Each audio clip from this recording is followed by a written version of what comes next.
Et salut tout le monde, je vous retrouve aujourd'hui pour la mise à jour 2024.20.1. La semaine dernière, je vous ai présenté la 2024.14 et aujourd'hui, on a déjà une nouvelle mise à jour avec quelques fonctionnalités en plus. On va essayer de voir ça ensemble. On va essayer aussi de rouler pendant la nuit, voir si les feux adaptatifs se sont améliorés. Donc, première amélioration, on a la suspension de l'autopilote qui a été modifiée. Donc, j'ai essayé de comprendre honnêtement. Je ne comprends pas trop ce que Tesla essaie de faire avec ça. Mais en gros, ils essayent de nous punir si on ne tient pas le volant correctement pendant l'autopilote, et ils nous font gagner ou perdre des points en fait en fonction de comment est-ce qu'on réagit avec ça. Je vous avoue que j'ai pas trop compris le fonctionnement et je vois pas trop vers quoi ils veulent aller en faisant comme ça. Mais bref, de toute façon, le but c'est essayer de ne pas se faire suspendre au niveau de l'autopilote, parce que quand vous roulez et qu'ils vous le désactivent, vous êtes obligé de vous arrêter pour le réactiver. Et quand ils vous le suspendent pendant une semaine, je peux vous dire que ça vous fout bien les boules de devoir conduire, surtout quand vous avez de longs trajets. Ensuite, on a une amélioration au niveau des phares adaptatifs. Donc maintenant, ils nous disent que les phares s'adaptent désormais au virage devant vous et éclairent encore plus loin lorsque vous conduisez sur autoroute. Troisième fonctionnalité, on a une sorte de challenge. Si on va dans un superchargeur et qu'on lance le jeu Beach Buggy, en fait, on aura le score de tous les autres propriétaires de Tesla qui ont joué au superchargeur en fait. Donc l'idée en fait c'est de faire le meilleur score à chaque fois que vous allez charger. Vous lancez une petite partie et comme ça vous verrez le classement, comment vous êtes classé sur ce superchargeur là. Donc c'est assez sympa les petits défis comme ça, moi j'aime bien, je vais pas mal y participer je pense. Ensuite, quatrième point, on a une amélioration pour temps chaud. Pardon. Alors en gros, la climatisation dans la Tesla, à cause du grand toit panoramique, c'est vrai que dès qu'on met la ventilation, on a de l'air frais. Dès qu'on l'enlève, c'est immédiat. Vous sentez la chaleur qui rentre dans la voiture quasiment immédiatement. Et c'était un petit défaut que je leur avais reproché à Tesla, que la climatisation n'était pas vraiment au top à ce niveau-là. Donc certes, ça refroidit bien, mais on est toujours un peu en train de jongler avec les températures entre 20, 21, 22, 20, 21, 22. Enfin voilà, vous avez compris un petit peu l'idée. Donc là, apparemment, on a une amélioration sur ce point-là et aussi une amélioration au niveau de la batterie quand on va recharger dans les superchargeurs. Donc là, on voit la Tesla qui vient de passer en mode de nuit parce qu'il est 21h21. Ok, c'est cool. Et ensuite, on a cinquième point, amélioration de la sécurité. Donc ça, on l'a quasiment à chaque mise à jour. C'est surtout au niveau de l'autopilote, j'imagine, et quelques fonctionnalités en plus qui viennent s'améliorer de temps en temps. Voilà. Et ensuite, on a une petite mise à jour avec des corrections mineures. Comme je vous ai dit, vous avez toujours une petite mise à jour supplémentaire après une grosse mise à jour. Chose que je ne vous avais pas présentée pendant la mise à jour 2024.14, j'avais oublié quelques trucs. Donc on avait parlé du coffre qui avait du mal à s'ouvrir avec moi en main libre. Maintenant c'est réglé. En fait c'était juste que je m'éloignais pas assez. En fait j'étais toujours trop proche de la voiture quand j'essayais. Et voilà, donc maintenant ça me fonctionne très bien, il n'y a pas de problème avec ça. Autre chose aussi que j'ai détecté, si vous mettez la ventilation par exemple, avant on ne pouvait pas couper le côté droit. Et maintenant regardez, si j'appuie une fois, c'est marqué appuie long pour éteindre. En fait j'ai juste appuyé longuement et voilà, et on aura juste le côté conducteur. Et pour l'arrière, évidemment, vous appuyez ici pour désactiver la ventilation à l'arrière. Donc très simple. Par contre, c'est dommage parce que du coup, on ne peut pas couper seulement le côté conducteur. Si par exemple le passager veut de l'air et que vous n'en voulez pas, malheureusement, vous êtes obligé de subir un peu la ventilation. Donc le but c'est de foutre sur les côtés comme ça. Vous pouvez même dissocier le jet avec les deux doigts. Donc voilà.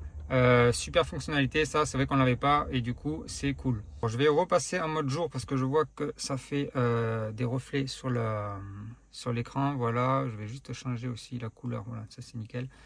Voilà, donc là mode jour, mode nuit, vous avez vu la différence en fait, ça passe du blanc au noir, c'est vraiment sympa. Au niveau de l'interface, pour ceux qui n'avaient pas vu l'ancienne vidéo, donc en gros avec la mise à jour, ce qu'on appelle la mise à jour de printemps, ils ont changé l'interface de la voiture, donc vous pouvez naviguer comme ça autour de votre voiture, c'est vraiment très sympa. Vous pouvez évidemment ouvrir le coffre, vous pouvez ouvrir la trappe j'allais dire encore la trappe à essence encore une fois, non la trappe pour recharger. Voilà. Et le coffre, je vous ai dit, on peut l'ouvrir aussi et on peut même l'arrêter à n'importe quel niveau. Donc si j'appuie là par exemple, voilà, je peux faire une pause et je peux refermer le coffre bien évidemment. Alors regardez ce niveau de détail, c'est ça que je voulais vous montrer la dernière fois. Quand on ouvre une porte, voilà, regardez à l'intérieur de la voiture à quel point c'est bien détaillé. Donc la porte elle s'est refermée, hop. Donc on y voit même les pédales de la voiture, on voit même les petits boutons ici des sièges. Le modèle 3 qui est écrit ici là sur le plastique.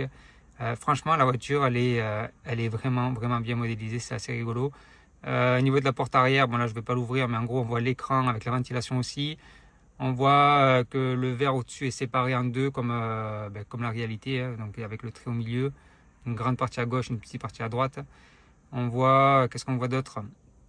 Voilà, il y a plein de choses. Je vous avais dit, quand on tournait le volant, c'est pareil. Donc si j'appuie sur le frein en mode conduite, là je suis en train de tourner le volant.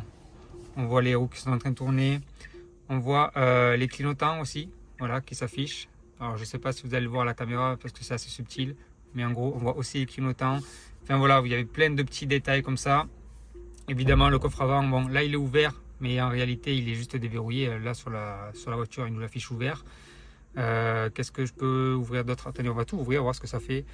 Voilà, on va ouvrir le coffre et on va ouvrir la trappe. Donc voilà, là tout est ouvert, j'ai ouvert toutes les portes, j'ai ouvert la trappe de recharge, les 4 portes, le coffre avant, le coffre arrière.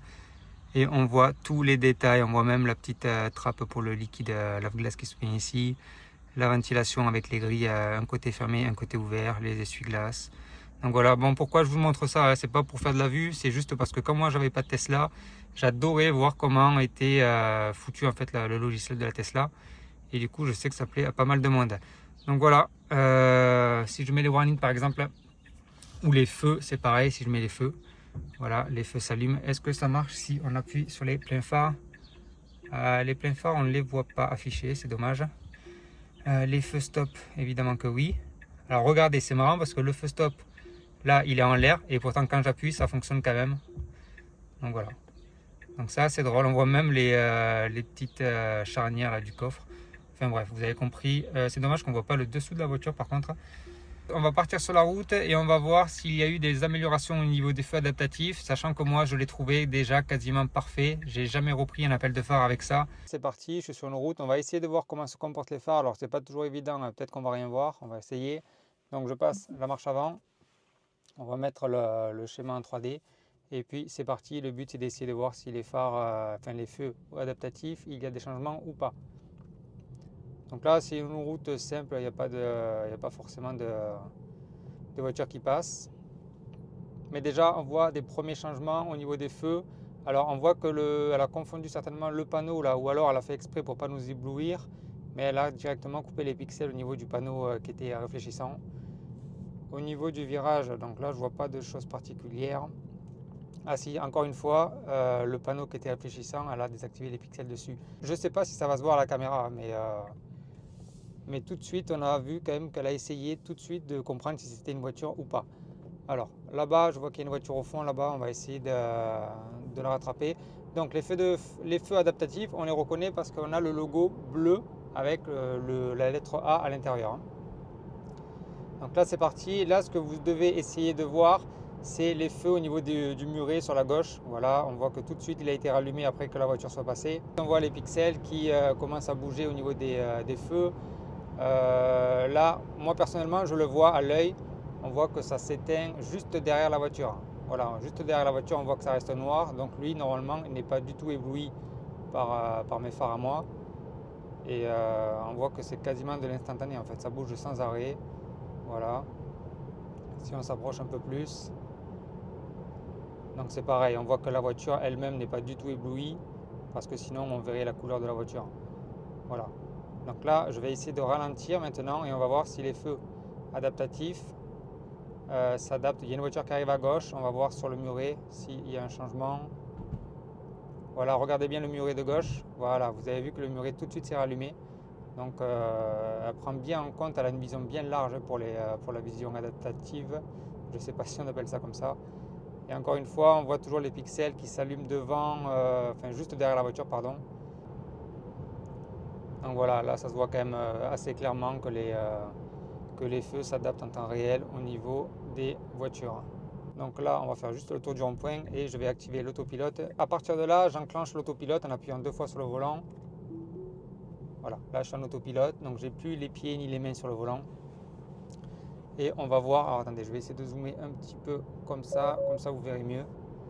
Voilà, donc premier avertissement tout de suite, la voiture m'a dit de tenir le volant parce qu'elle a vu que je ne tenais pas le volant. Et en plus avec la caméra intérieure, elle voit très bien qu'il y a un téléphone dans la voiture.